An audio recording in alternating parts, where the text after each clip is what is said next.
Sejarah Kerajaan Tarumanegara. Kerajaan Tarumanegara merupakan salah satu kerajaan tertua di Indonesia setelah Kerajaan Kutai. Kerajaan ini diperkirakan berdiri pada abad 4 hingga 7 atau tahun 358 Masehi berdasarkan naskah Wangsakerta. Kerajaan ini didirikan oleh Jaya Singawarman yang datang dari India setelah kalah berperang di sana. Tarumanegara juga meninggalkan banyak peninggalan seperti halnya kerajaan lain. Namun, yang menarik adalah kerajaan ini juga disebutkan dalam sumber sejarah negeri lain, yakni di Cina. Rasanya cukup pas jika kita memulai kisahnya dari pendirinya terlebih dahulu. Pendiri Kerajaan Tarumanegara. Pada buku Purwadi 2014, halaman 37, mengungkapkan bahwa berdasarkan naskah Wangsakerta, Tarumanegara didirikan oleh Raja Diraja Guru Jaya Singawarman pada tahun 358. Dalam naskah itu, dikatakan pada abad ke-4 Masehi Nusantara didatangi oleh sejumlah pengungsi dari India yang mencari perlindungan akibat terjadi peperangan besar di sana. Umumnya pengungsi tersebut berasal dari daerah kerajaan Pallava dan Kalankaya di India. Salah satu rombongan pengungsi tersebut dipimpin oleh seorang maharesi yang bernama Jaya Singawarman. Ketika telah mendapatkan persetujuan dari Raja Jawa Barat atau Dewa Warman VIII, Raja Salakanagara, maka mereka membangun tempat pemukiman baru di dekat Sungai Citarum. Pemukiman tersebut disebut Tarumadesha atau Desa Taruma. 10 tahun berjalan ternyata desa ini banyak didatangi oleh orang-orang, sehingga Tarumadesha menjadi besar. Pada akhirnya wilayah yang hanya setingkat desa tersebut berkembang menjadi kota atau nagara. Lambat laun kota tersebut semakin menunjukkan perkembangan yang pesat.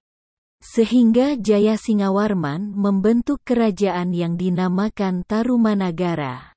Letak Kerajaan Tarumanegara. Kerajaan Tarumanegara terletak di Jawa Barat, Tanah Sunda, di antara Sungai Citarum dan Cisadane. Para ahli membuat perkiraan tersebut berdasarkan prasasti-prasasti peninggalan Tarumanegara yang ditemukan di sekitar sana. Pada buku Saptika 2011 halaman 5, mengungkapkan bahwa Kerajaan Tarumanegara atau Kerajaan Taruma adalah suatu kerajaan yang pernah berdiri dan berkuasa di wilayah barat Pulau Jawa pada abad ke-4 hingga abad ke-7 Masehi.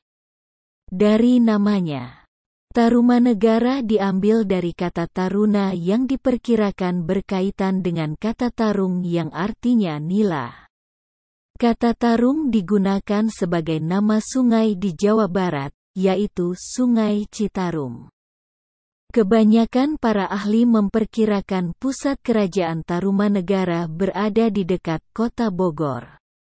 Peninggalan Kerajaan Tarumanegara. Kerajaan ini banyak meninggalkan berbagai peninggalan yang menjadi bukti bahwa kerajaan ini pernah berdiri. Peninggalan mencakup prasasti, topeng emas, dan sebagainya. Menariknya lagi, nama kerajaan ini sempat disebutkan dalam peninggalan dokumen atau naskah bersejarah di negeri Cina. Prasasti Kerajaan Tarumanegara.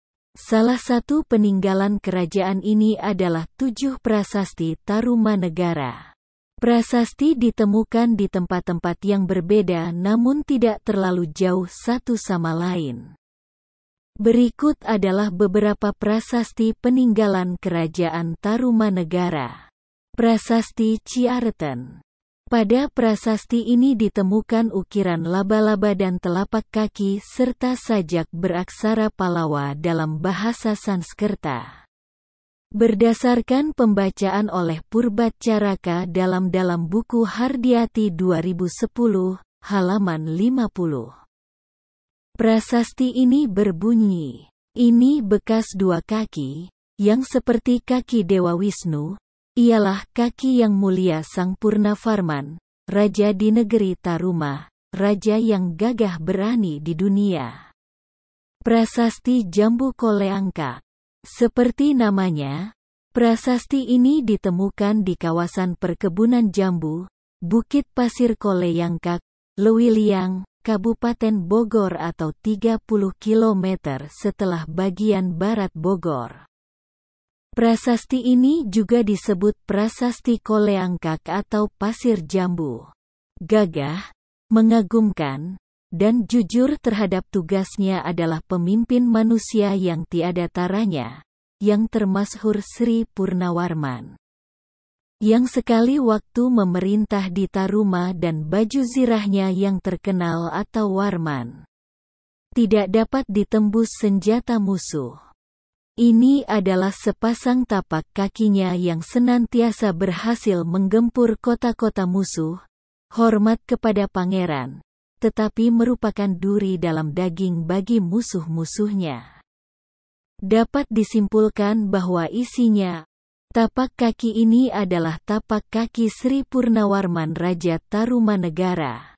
Baginda termasyhur gagah berani, jujur dan setia menjalankan tugasnya, dan tak ada taranya. Baginda selalu berhasil membinasakan musuh-musuhnya. Baginda hormat kepada para pangeran tetapi sangat ditakuti oleh musuh-musuhnya, serta melindungi mereka yang memberikan bantuan kepadanya. Prasasti Pasir Awi ditemukan di Pasir Asi, Bogor. Dalam prasasti ini juga terdapat gambar telapak kaki dan tulisan ikal. Namun, sayangnya isi dari prasasti ini belum dapat disimpulkan oleh para ahli. Prasasti Kebun Kopi. Prasasti kebun kopi ditemukan di Kampung Muara Hilir, Cibung Bulan, Bogor. Isinya tidak terlalu banyak. Berikut adalah isi dari prasasti kebun kopi pada buku Hardiati 2010. Halaman 52. Di sini nampak sepasang telapak kaki, yang seperti Airawata, gajah penguasa Taruma yang agung dalam kejayaan. Sumber lain mengungkapkan bahwa isinya dapat pula disimpulkan menjadi telapak kaki seperti telapak kaki Airawata. Airawata adalah gajah kendaraan Dewa Indra. Inilah telapak kaki penguasa negara Taruma yang agung. Di dalamnya juga diperkirakan dideskripsikan mengenai kejayaan kerajaan Taruma atau Tarumanegara atau Tarumanagara. Prasasti Muara Cianten. Prasasti ini ditemukan di Muara Cianten, Bogor. Prasasti ini memiliki kemiripan dengan Prasasti Awi atau memiliki gambar telapak kaki dan tulisan ikal. Namun, tulisan atau isinya belum dapat disimpulkan oleh para ahli. Prasasti Tugu. Prasasti ini ditemukan di Tugu, daerah Cilincing, DKI Jakarta dekat perbatasan dengan daerah Bekasi. Isinya menyebutkan, dahulu sungai yang bernama Candrabaga telah disuruh gali oleh Maharaja Purnamarwan. Maharaja yang mulia mempunyai lengan yang kuat. Setelah sampai ke istana kerajaan yang termasyhur, sungai dialirkan ke laut. Di dalam tahun ke-22 dari tahta Yang Mulia Raja Purnawarman yang gemerlapan karena kepandaian dan kebijaksanaannya serta menjadi panji-panji dari segala raja-raja, Baginda memerintahkan pula menggali sungai yang permai bersih jernih yang bernama Gomati setelah sungai itu mengalir di tempat kediaman Yang Mulia Nenekda Sang Pendeta atau Sang Purnawarman.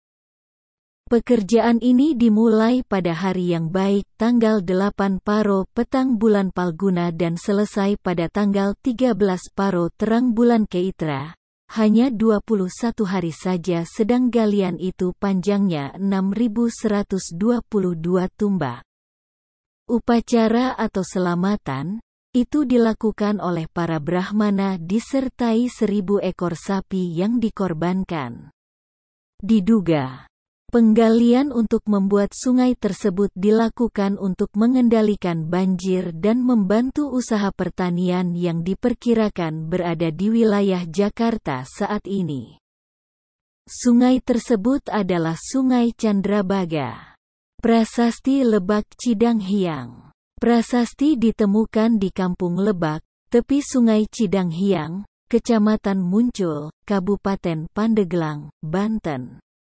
Oleh karena itu, terkadang prasasti ini juga disebut Prasasti Cidanghiang atau Prasasti Munjul. Dalam prasasti ini disebutkan, inilah tanda keperwiraan yang mulia Purnawarman. Baginda seorang raja yang agung dan gagah berani. Baginda seorang raja dunia dan menjadi panji sekalian raja. Prasasti ini juga memuat batas-batas kerajaan Tarumanegara, yakni sebelah barat berbatasan dengan laut, sebelah selatan juga berbatas dengan laut, sebelah timur dengan Sungai Citarum dan sebelah utara dengan daerah Karawang. Situs Pasir Angin. Situs ini terletak di Desa Cemplang, Kecamatan Cibung Bulang, berada pada bukit kecil di sebelah utara daerah aliran Sungai Cianten yang mengalir dari selatan ke utara. Di bukit tersebut terdapat monolit setinggi 1,2 meter. Di sini, ditemukan berbagai artefak seperti tembikar, porselin, kemari dari bahan batuan, artefak kaca, artefak perunggu, besi, dan emas. Salah satu artefak tersebut adalah topeng emas. Sumber sejarah luar negeri. Sumber sejarah Kerajaan Tarumanegara ternyata juga didapat dari berita musafir China yang bernama Fa Hien. Musafir yang datang di Jawa pada tahun 414 Masehi membuat catatan tentang adanya kerajaan Tulomo atau Taruma. Istilah Tulomo ini tentu dimaksudkan pada kerajaan Tarumanegara. Sumber sejarah dari luar negeri didapatkan dari berita musafir China yang bernama Fa Hien. Fa Hien datang ke tanah Jawa pada tahun 414 Masehi untuk membuat catatan mengenai keberadaan kerajaan Tulomo. Kerajaan yang dimaksud ternyata mengarah pada kerajaan Tarumanegara. Dalam catatan Fa Hien dikatakan bahwa dalam perjalanannya menuju India, ia singgah di Yopok-oti dan berdiam di sana selama 5 bulan. Di sana sedikit sekali pemeluk Buddha. Sementara itu, dalam kronik dinasti Tang tahun 618 hingga 906 diungkapkan bahwa antara tahun 528 hingga 539 dan tahun 666 hingga 669 telah dating di Cina utusan dari kerajaan Tulomo Tarumanegara. Kehidupan Kerajaan Tarumanegara. Berikut adalah kehidupan Kerajaan Tarumanegara dilihat dari beberapa aspek seperti kehidupan politik, kehidupan agama, sosial ekonomi. Kehidupan politik Tarumanegara. Raja Purnawarman tampaknya adalah raja yang paling berpengaruh dan disegani baik oleh rakyat maupun musuhnya. Diperkirakan bahwa Purnawarman setidaknya telah berkuasa selama 22 tahun. Ia juga berhasil membawa Tarumanegara ke masa kejayaannya. Selain itu, Purnawarman juga telah berhasil menjalin hubungan diplomatik dengan Cina. Kehidupan agama Tarumanegara. Agama yang dianut Raja Purnawarman dan rakyatnya adalah agama Hindu Siwa, di mana kaum Brahmana memegang peranan penting dalam upacara. Sedangkan gambar telapak kaki Dewa Wisnu merupakan simbol karena Dewa Wisnu pada umumnya dihormati sebagai dewa pelindung dunia. Tarumanegara didominasi oleh agama Hindu Siwa, di mana kaum Brahmana memegang peranan penting dalam upacara keagamaan. Gambar telapak yang berkali-kali muncul di atas prasastinya adalah salah satu konfirmasi utamanya. Berdasarkan berita atau jurnal Fahien, di Tulomo Tarumanegara terdapat 3 agama, yakni Hindu, Buddha, dan agama nenek moyang adalah animisme. Rajanya memeluk agama Hindu. Sementara adanya 2 agama lain menunjukkan bahwa sikap toleransi beragama telah dijunjung tinggi di Tarumanegara. Kehidupan ekonomi Tarumanegara. Raja Purnawarman sangat memperhatikan kemakmuran rakyatnya. Ia bahkan membangun sebuah kanal atau parit untuk kepentingan perekonomian rakyatnya yang menyangkut irigasi, pelayaran atau perdagangan, dan menghindari bahaya banjir. Peninggalan artefaknya juga menunjukkan ciri atau aspek kepercayaan megalitik yang telah berkembang dengan masyarakat yang cenderung memiliki mata pencaharian dengan cara bercocok tanam pada buku. Munandar 2011. Halaman 21. Masa kejayaan Tarumanegara. Tarumanegara mencapai puncak kejayaannya ketika di bawah pimpinan Purnawarman. Pada masa kepemerintahan Purnawarman, kekuasaan Tarumanegara diperluas dengan menaklukkan berbagai kerajaan-kerajaan yang berada di sekitarnya.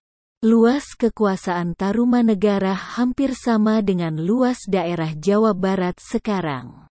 Selain itu, Purnawarman juga menyusun undang-undang kerajaan, peraturan angkatan perang, strategi dan siasat perang serta pustaka-pustaka lainnya. Purnawarman juga dikenal sebagai raja yang memperhatikan rakyatnya.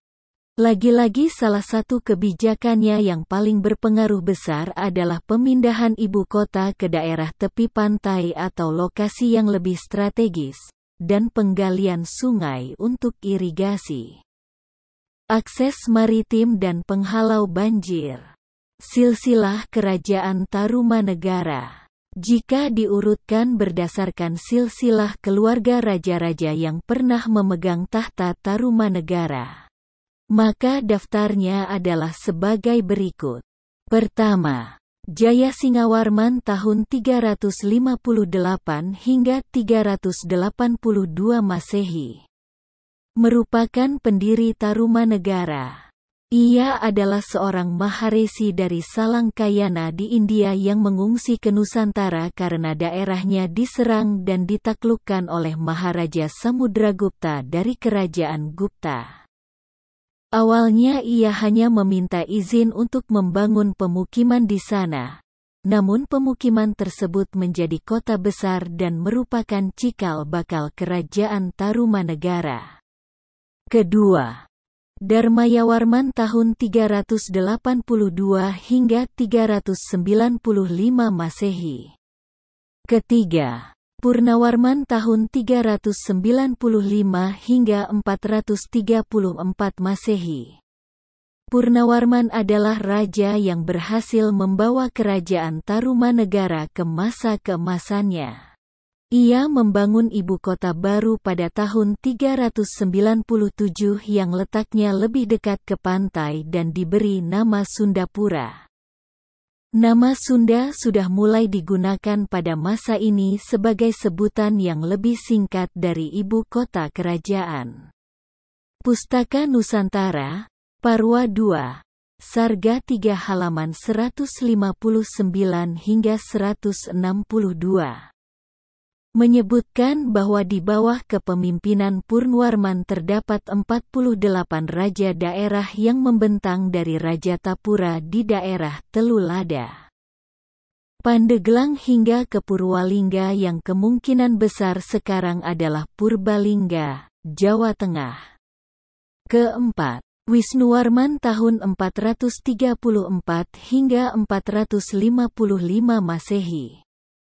Kelima, Indrawarman tahun 455 hingga 515 Masehi. Keenam, Candrawarman tahun 515 hingga 535 Masehi. Ketujuh, Suryawarman tahun 535 hingga 561 Masehi. Kedelapan, Kertawarman tahun 561 hingga 628 Masehi. Kesembilan, Sudawarman tahun 628 hingga 639 Masehi. Kesepuluh, Hariwangsawarman tahun 639 hingga 640 Masehi. Kesebelas, Nagajayawarman tahun 640 hingga 666 Masehi. Kedua-belas, Linggawarman tahun 666 hingga 669 Masehi. Linggawarman memiliki dua putri yaitu Manasih dan Sobakancana. Putri bungsunya, Sobakancana menjadi istri Dapunta Hyang, pendiri kerajaan Sriwijaya. Sementara itu, putri sulungnya atau Manasih, menjadi istri Tarusbawa yang kemudian menggantikan Linggawarman pada tahun 669. Ke-13. Tarusbawa tahun 669 hingga 723 Masehi. Tarusbawa adalah menantu Linggawarman yang menikah dengan Manasih. Di bawah kepemimpinannya kerajaan Tarumanegara kemudian diganti menjadi kerajaan Sunda pada tahun 670 Masehi. Keruntuhan kerajaan Tarumanegara. Melalui sumber berita Cina dari dinasti Tang, disebutkan bahwa setelah tahun 669 Masehi, Tulomo tidak pernah mengirimkan utusannya lagi ke sana. Kemungkinan besar alasannya adalah karena Tarumanegara telah runtuh. Ditemukan pula dalam prasasti Kota Kapur peninggalan Sriwijaya bahwa mereka telah menundukkan bumi Jawa, yang sebelumnya tidak mau tunduk. Kala itu, di Pulau Jawa tidak ada kerajaan lain selain Tarumanegara, maka kemungkinan besar yang diserang dan ditaklukkan itu adalah Tarumanegara. Selain itu, kenyataan juga menunjukkan bahwa sekitar akhir abad ke-7 Masehi sejarah Jawa menjadi kabur, atau sulit untuk dicari. Baru pada tahun 732 Masehi atau abad ke-8, muncul prasasti dari Raja Sanjaya yang dikenal Prasasti Canggal tahun 732 Masehi, ditemukan di kaki Gunung Wukir, Kedu Selatan, Jawa Tengah.